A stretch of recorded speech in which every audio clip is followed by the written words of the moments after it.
If you're a man that's successful in business, but your relationships don't feel as solid as they should, this is for you. Most successful men build companies, lead teams, make money, but then somehow love feels inconsistent, frustrating, or just off. Welcome to the Connection Catalyst podcast, episode number 16. I'm Karolina, the Connection Catalyst, and today we're going to talk about why ambitious, successful leaders still fail at relationships, even if they succeed in business, and don't talk about it. So, the truth is, most men like you don't say any of this publicly, not even with close friends.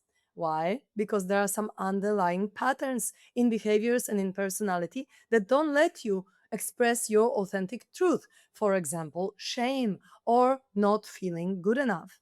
And so, success in business doesn't actually necessarily equal success in relationships. Why?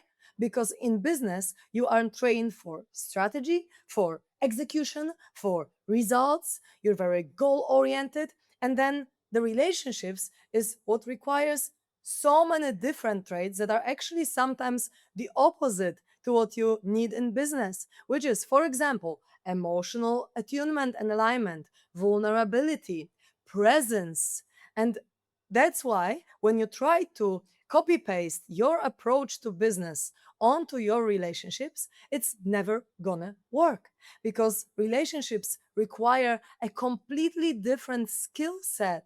And no one taught you that because at school we are not taught how to navigate our emotions, how to date women, how to be emotionally attuned, how to even master our emotional world rather than our emotions mastering ourselves. You learned in childhood that your value comes from what you do, not from who you are. So then in relationships, you try to perform, maybe you try to get it right, maybe you overgive, maybe you try to be the good partner, you try to be enough as a partner, but attraction and connection does not come from performance. It comes from completely different things. And now, why this works at first in your relationships and then fails? It's because at the beginning, you bring the presence, you bring the intention, you create attraction, you create space for the woman to enter your life. And because there is so-called honeymoon effect, when all these love hormones are taking over you, you see everything through the pink glasses and everything is so cool and you're actually there. But over time, work takes priority and your presence, especially emotional presence, drops.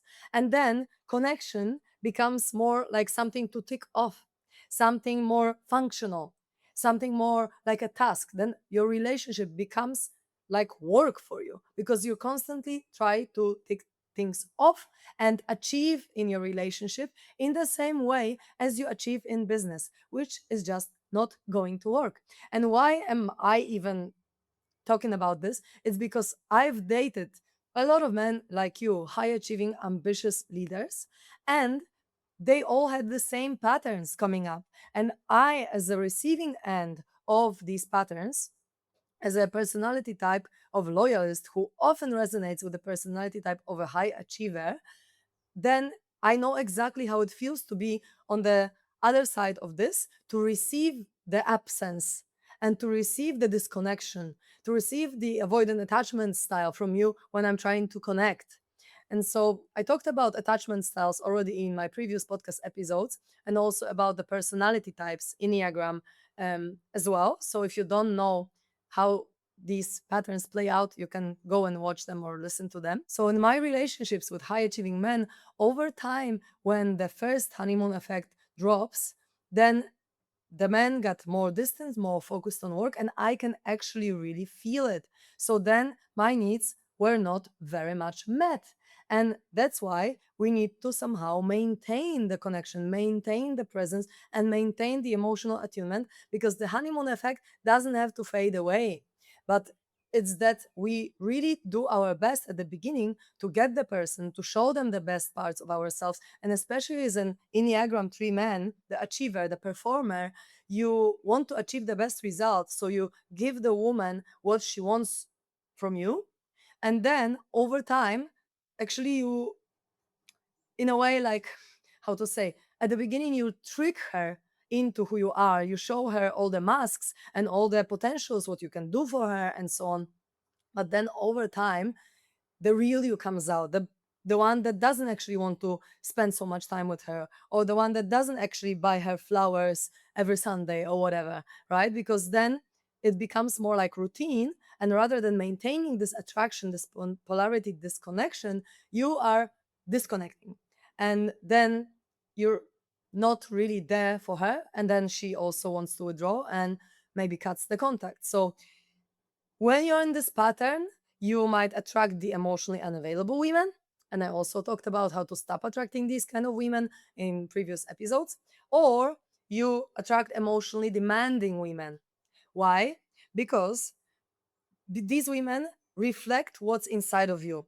One is the mirror of your avoidance, when the emotionally unavailable woman is there, that mirrors your escape into work or into something else. And then the other one, the one that actually requires you to be there with her, forces you to feel stuff. So it might be emotionally demanding because, like, you are in this pattern of, oh, I don't want to feel things because it's ineffective, because I'd rather focus on my business and get shit done. And this relationship or all these emotions might slow me down. But that's not going to work if you keep this mindset, because then both of these kind of women, emotionally demanding women and emotionally unavailable women, they try to solve the problem in a way and show you something about you that you're not aware of yet. So if you find yourself attracting these women into your life, you need to see, okay, what does this woman reflect in me? And then really look inward and reprogram the patterns that make you want to escape, that make you want to just focus on work, that make you feel like relationships are a waste of time, because it's not actually true. It's just the part of you that feels like maybe it would be better to avoid the connection, avoid intimacy, avoid vulnerability, that tells you that. Maybe the part of you also that is ashamed to show who you really are. And you're just trying to perform and do something for her rather than showing your true self. And she is going to value who you are, your love, your kindness, your presence, not so much what you do in the world. Of course, it's important for a man to be in his masculine, to be driven, to be confident, to be resilient, to be consistent. And all of these qualities are amazing. And then the money is the reflection of all these qualities. So, of course, go and achieve your goals. That's amazing. But then don't forget to balance it out with other areas of your life, because otherwise you will end up unhappy, because you'll put all your resources, all your time, all your energy into business, but then you're going to end up being, single after 35 or 40, 45, and then not really having anyone to share all this success and all this money with. So what is the real issue actually here? It's not like you don't have time. It's not like you have a wrong partner. It's not like you maybe have bad communication. It could be. But it's about the emotional blind spots. So, what you don't see about yourself, what's in your subconscious mind that you're not aware of yet. And it's about the inability of yours to stay present, especially under pressure, especially when shit hits the fan and she wants you to be there for her and for you in all the uncomfortable emotions. That's when you might withdraw and not stay present. And also, here in relationships, it might be that you're actually tying self-worth to how much you perform. And you do it in business, and then you do it in relationships as well. And also in sex and things like that. But you need to untie the self-worth from performance, because we as women value you for who you are and the qualities that you represent and the energy you have and how caring and loving and present you are, not for the other things. Unless some women might be also very, I don't know, unhealed and then value different things. But the woman that you want, that is loving for you, kind, available, supportive, emotionally mature, will want a man with these qualities that I just mentioned. So I want to talk about this kind of trap where we feel like, okay, it works, but it doesn't really feel right in your relationship, because you can create relationships as a high performing man that look good on paper, right? Because Enneagram 3 achiever likes to show off, likes to show to the others how amazing their life is. So outside the world might think that everything is amazing in your relationship, but actually inside you're feeling unfulfilled. And then it might be even functioning quite well, like the relationship can be functional and maybe even stable, but it lacks depth, it lacks intimacy, it lacks good sex, and it lacks real connection. And so you kind of make it work, but then you don't feel fully satisfied in this kind of relationship. So that's why the men don't talk about it at all, because it's hard to admit for a high performing man that the relationship feels shit, because you would have to admit to yourself that you haven't achieved what you wanted and what you want people to see that you got, that you achieved, right? So then you're maybe afraid of being weak, or rather being perceived as weak, or you feel like, oh, you should have it handled already, you know?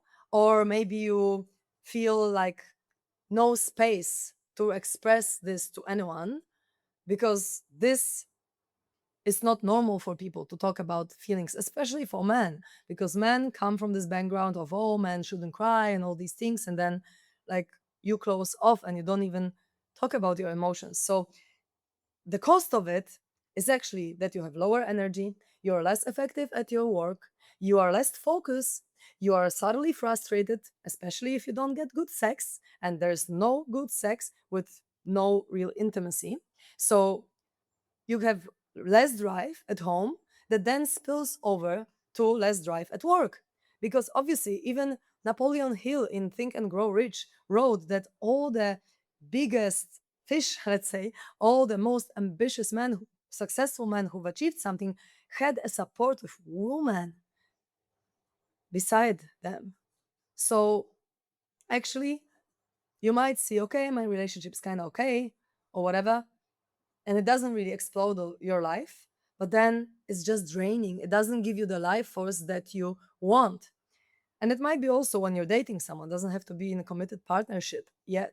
So actually, the same way that you learned all the skills that you have in business, you can learn also the skills that get you success in your relationships. So, for example, emotional leadership is a skill. It's something you can learn. Emotional attunement is a skill. Connection is something that you can also build consistently over time.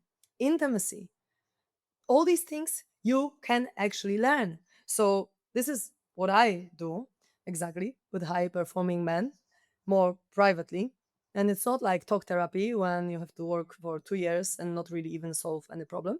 Um, but it's about learning new skills to skyrocket your success, not only in relationships, but also then in your business. Because if you know how to manage stress, if you know how to handle conflict, if you know how to communicate well, this is not only affect your dating life, your sex life, and your relationships, but also your business.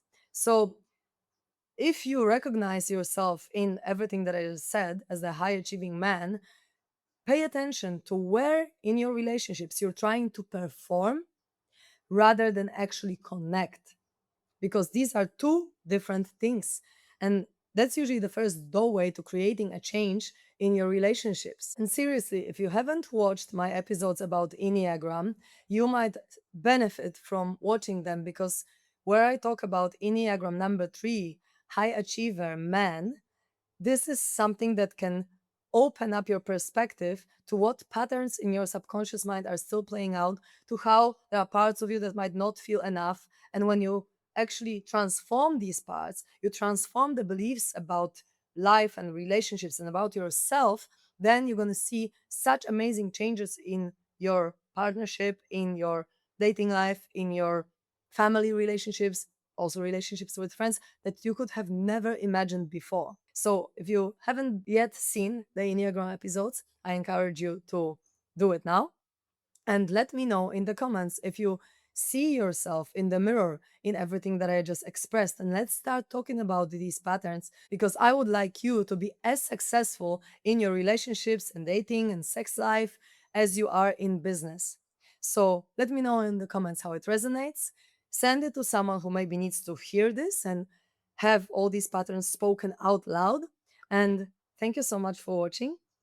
Have a beautiful rest of your day and see you in the next episode. And by the way, if you want to know more about me, you can go to my website, karolinakuraj.com, Karolina with K, Kurij.com. And you can also contact me at theconnectioncatalyst@gmail.com. Thank you so much.